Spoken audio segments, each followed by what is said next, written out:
You might have noticed that currently we're experiencing a housing shortage right now. Purpose of this video is I'm going to tell you a little bit about it. My name is Brian Hurd. I'm with Be Hurd in Utah, and let's just get started. So 18 years ago, I found myself as a freshman at Utah State University, and I attended an Econ 101 class. And if there's anything that I really remembered of Econ, couple, opportunity, cost, and supply and demand. Those were kind of the two things that I really remember about it. And what I'm going to tell you right now is what we're experiencing right now is exactly that.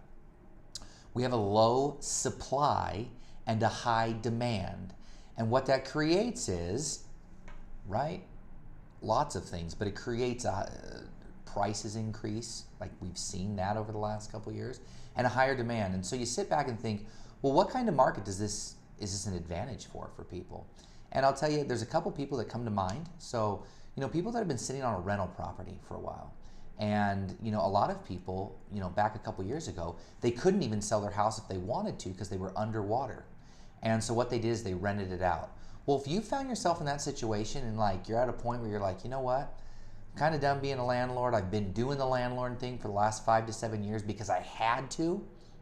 Now is an excellent time to sell that property, and you probably not only break even, you might even make some money. High probability you'll make money. They did a statistic and they said that 6 years ago, 21% of all homeowners in Utah were actually underwater. Currently, to date, less than 2% of Utah homeowners are underwater on their homes. So which is great news for you. For the people that have been in their house for a while, there's probably more equity in your house than you think there is due to this supply and demand kind of a thing.